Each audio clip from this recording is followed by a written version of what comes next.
Welcome to Unveil the Practice, a hodgepodge of goodness, a podcast where I discuss health, lifestyle, and creative pursuits.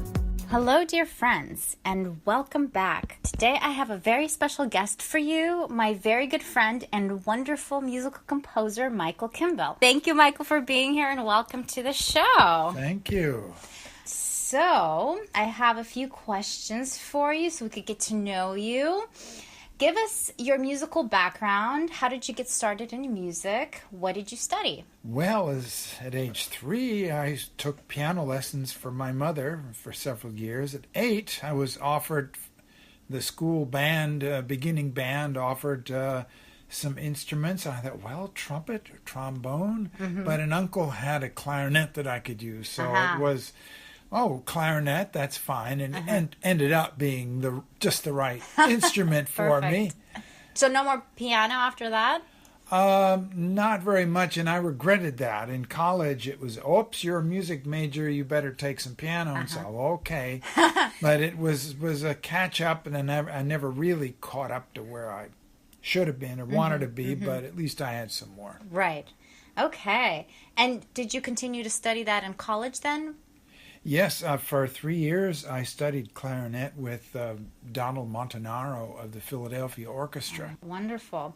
So then what instruments do you play? And if you could learn another one in an alternate universe where we have a bunch of time, what would it be? Yes. Well, I've played various sizes of clarinet. I own 4 clarinets. Wow. The E-flat piccolo, a medium small C clarinet, the very common B-flat clarinet, and the slightly larger orchestral A clarinet. I have played bass clarinet in the past, although I don't own an instrument. I became quite proficient at that. And on and off in high school and a little on and off later, I have played the alto saxophone, which has a similar mouthpiece. Okay. As far as an alternate universe, there's actually an overlap between this one and the alternate. Right. I've always admired the cello. I've loved the cello sound and so on. But so I thought, well, that's, that'll never happen. But when a friend recommended Edie and myself that we both studied the viola da gamba, which is sort of like a cello and sort of not, we thought about it and we said, yes, let's do it. It'll do so many good things for us. And so here we are. Here you are playing studying that's sort of, it's like cello light, you might say. Right. Well, it's a very unique instrument, and not a lot of people, I think, have heard of it. So maybe you could explain its background a little bit. I thought it was really interesting. Well, it dates from the Renaissance. In fact, it's probably, if you had to put a date on it, it would be 1492. Oh, that's pretty precise. Now, Rodrigo Borgia, who became Pope then, brought bowed vihuelas, which is a guitar ancestor, to Italy. And it was a short-lived fad, but some people wanted to take it up. And so the Italian makers applied a curved bridge instead of the flat one. And lo and behold, it took off. It was a multi-purpose instrument. You could play chords and accompany yourself, but also it became ideally suited for the polyphonic music of the era. For the next 150 years, it was used that way. It really developed in parallel with the violin, which has its roots a little differently in different medieval instruments. The violin really became sort of more or less standardized in the middle of the 16th century with the Amati, the early famous maker, and some of his instruments are still being used. Whereas although the idea of a fretted 6-string instrument was common during the Renaissance, that it took various forms, some of them shaped more like violins, all sorts of minor details. And it wasn't until the English makers around 1600 that it acquired its, what we might call the classics, actually Baroque. And most instruments made today follow those English instruments, the way they're built and designed. Right, and I thought it was interesting when you told me that it was such a common instrument in England, I think you said, where families would play it together after dinner. it was an aristocratic instrument, whereas the violin was more for professionals who were lowly street musicians. The professional musicians, I like that. only during the 17th century did for professional musicians kind of gain in status. Whereas from the start, the viol or viola da gamba was seen as an aristocratic instrument, and dukes and barons learned it, and it became common that they'd have every well-off family would have its own collection of instruments, and they'd have guests over for dinner, and afterwards they brought out the instruments and they all played because they all had learned and that is such a neat piece of history, really. Yeah. That lasted up till about 1650s or so, and then gradually faded. Was that specific to England, or was that even specific to Italy? It faded earlier in Italy, and it was that late. It was an English specialty. I think that's really neat, and I think it's funny that the way we perceive, the violin, it's such a beautiful, elegant instrument, and it was poo-pooed by these aristocratic families who played the viol. Yes. It's funny how history changes things. It changes. Okay, so how did you start composing? When did you compose your first piece? Well, I suppose my first piece would have been a clarinet etude when I was in high school. And I dreamt, to be a composer, so on. I never really did much then. But my first year in college, instead of the usual harmony course, my first year of music studies was actually 16th century counterpoint. And that has been my orientation ever since. I've been a contrapuntal composer. I love writing fugues of all sorts. And so that really started things in there. I remember as a sophomore, I wrote a big romantic clarinet sonata, and then a set of 3 songs, which I still consider my real opus 1. I have I don't use opus numbers, but there are pieces that they're good enough to publish or would be, and so if I used opus numbers, these are the ones that are. Whereas then there are other pieces, student pieces, or a little in between pieces that they're what are counted as work without opus. Without opus. And you see that Beethoven has, woo number so, Werk ohne Opus number such and such. All right. And so are you working on a piece right now, or? No, I'm not. I'm kind of betwixt and between, except over Christmas I wrote a piece for 4, actually, a quartet based on a theme from Purcell, the ground bass from his famous aria, When I'm Laid in Earth, Dido and Aeneas. And I've given that copies out. Gambists have been very eager to take it up and try it out. I even had a publisher who was interested and would publish it, except he realized, oops, it's been out there. I arranged it for modern instruments and had it played by a composer's chamber orchestra, which I played. So I said, well, it's been out there, but anything else you write, I wait your muse. Fabulous. Was his words. Oh, that's so great. And so I have in mind a suite for which I could be for either recorders and or viol. So but it's once I find the time to sit down, it's either that or a clarinet concerto, which I started in 2002. Usually I finish a piece within the year. This is the one and only piece it's going to be an important piece, and it's half done.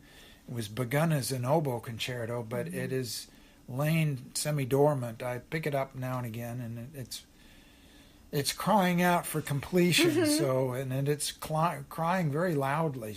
This really ought to be the year of the concerto. And there's a magnet pulling you to finish. So, which one of these do I take up first? And it's going to happen. Wonderful. Well, I'm excited for both, and it's so nice to have somebody awaiting your muse, somebody who's already awaiting for you to finish complete. It's probably such a wonderful feeling to know that it is. It's your very future work has gratifying. a home. That's wonderful.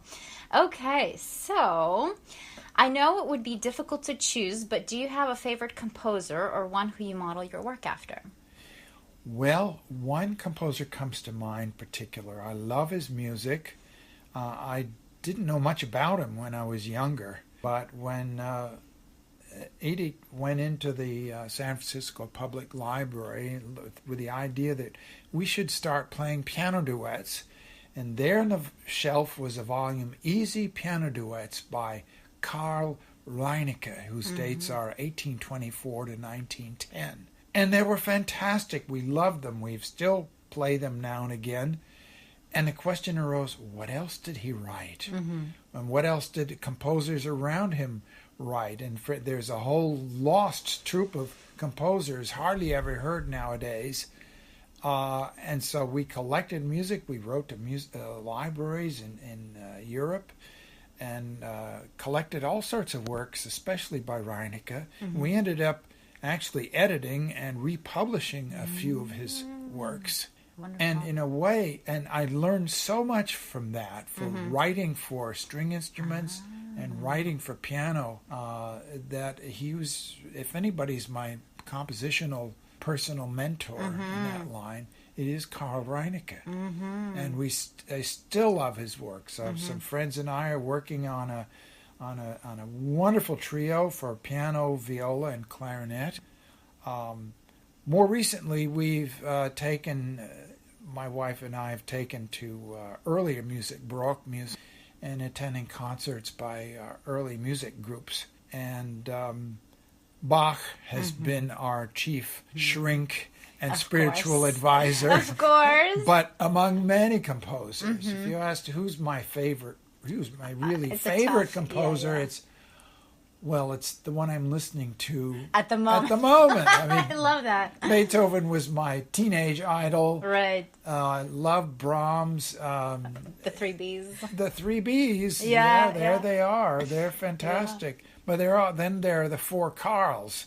Karl Philipp Emanuel Bach, Karl Maria von Weber, Karl Reinecke, and Carl Nielsen, 20th century. And so it goes. It's wonderful. And you've given me the CD to listen to Reinecke. You introduced him to me. I've never heard of him either. So that was a pleasure to discover. Yes. You know, it's always fun. It's like digging for treasure in history to find these forgotten composers, because most of us tend to rehash the same composers again and again. And it's so wonderful that you went beyond and overboard to find those works and then to translate them and republish them. It's really... It's just been a huge adventure. And in collecting CDs, I must have 2,000 classical CDs in the house, and I've probably given away several hundred lesser ones to the library over the last few years.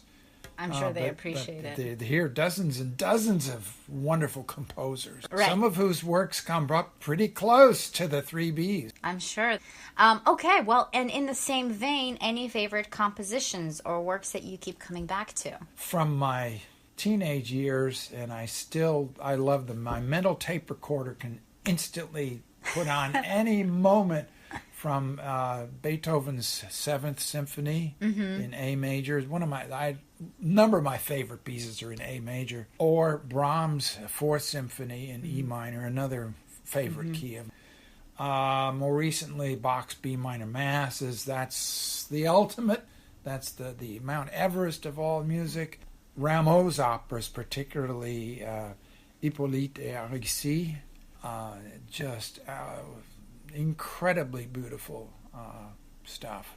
Well, that's wonderful. I mean, if you would recommend to somebody right now who isn't super versed in classical music, what would you tell them to listen to? Oh my gosh, I know, I'm putting you on the spot because I just thought of this question. That's a tough one. They might like Brahms. Well, what's the Beethoven one? Would you recommend that for somebody starting out, or do you think that's a little more complex? Or all of it can be complex.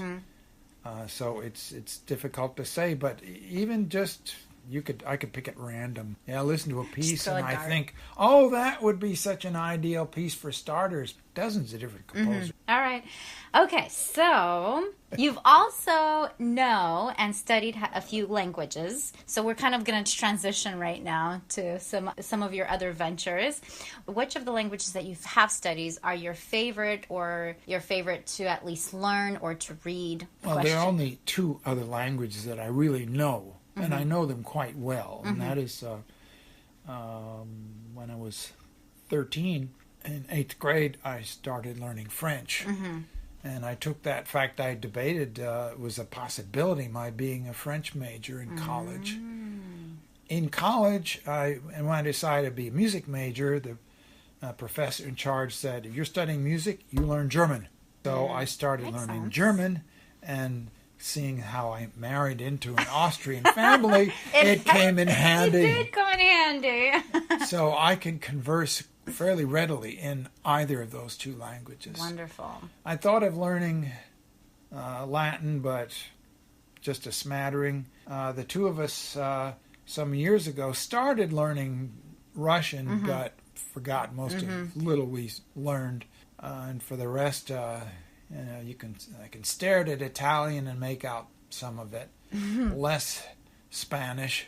That's about it. Right. It makes sense with Italian being a Romance language and French. Okay, great. Tell us about your piano tuning business. How did that get started? Oh, well, my first career actually was college music teacher. Spent 4 years in northern Vermont at a little state college. I was teaching woodwinds and music history. And then we moved to Stockton, California, the conservatory at University Pacific. And that I was teaching my specialty of theory and composition for 3 years. When our son became progressively more ill, we had to come to San Francisco for his first for his dialysis and then a kidney transplant. Teaching jobs were very scarce, difficult to come by. And so it was a matter of what to do. Considered several things, looked into a few things. I was not convinced by anything, but I remember the state employment agency with whom I interviewed, and they said, whatever you do, stick to something in music.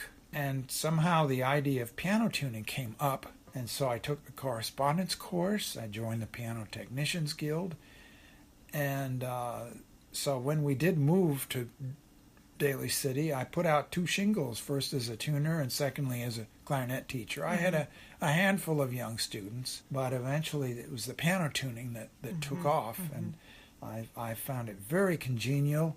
I'm glad that I left the academic milieu with all its politics and backstabbing, and also it left me free as a composer to just go my own way and not feel constrained to write that this is the correct way to go,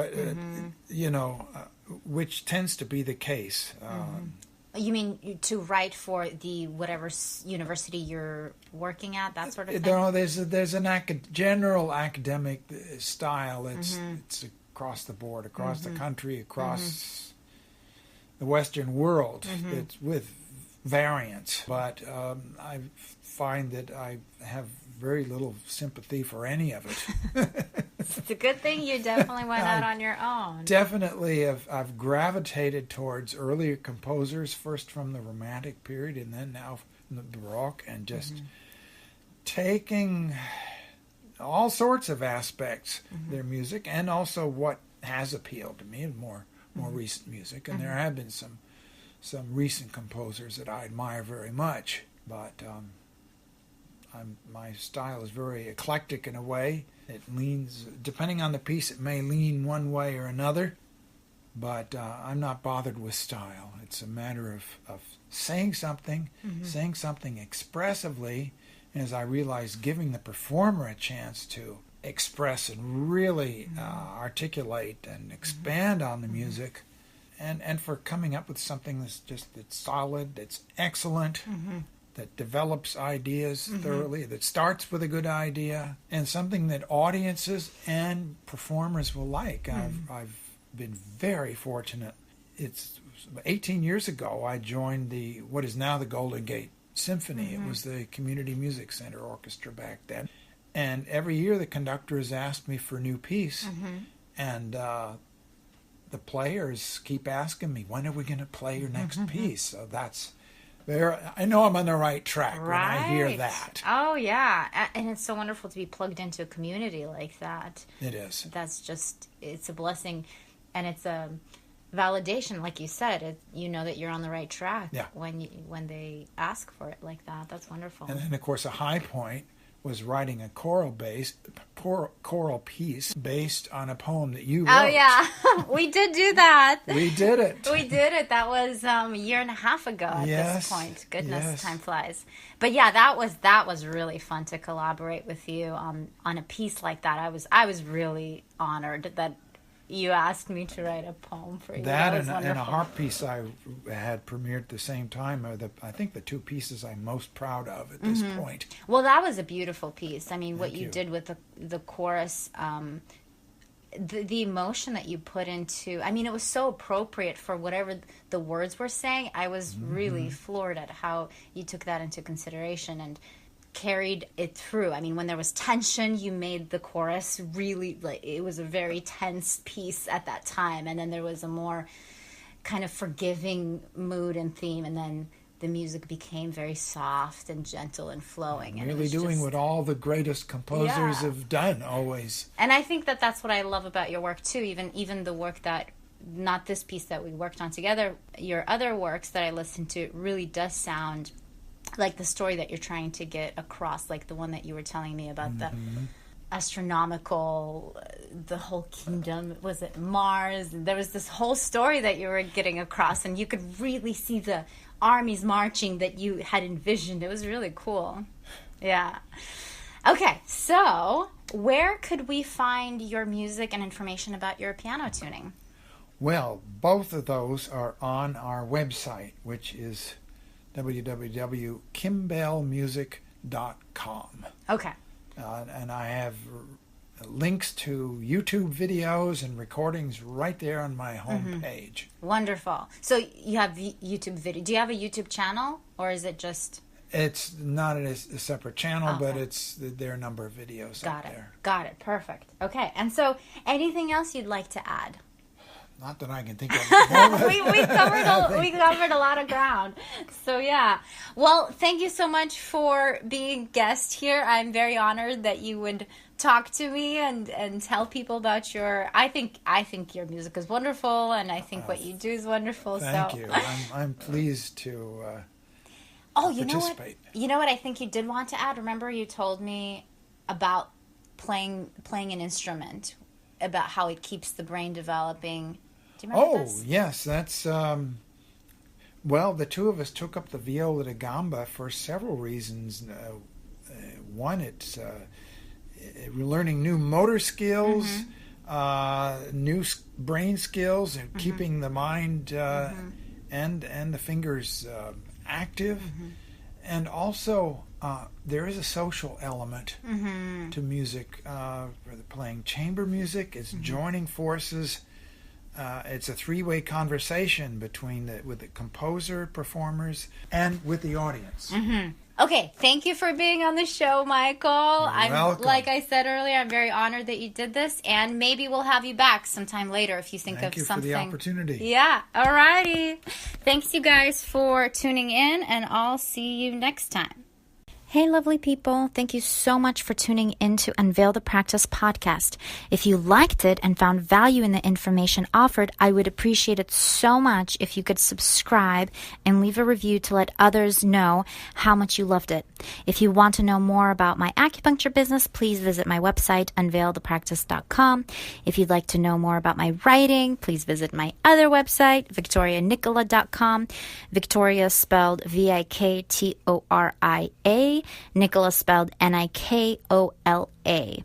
You can also find my poetry on my blog called bleedingwords.blog. I'm wishing you all a wonderful day, and I hope to see you tune in next time. Bye.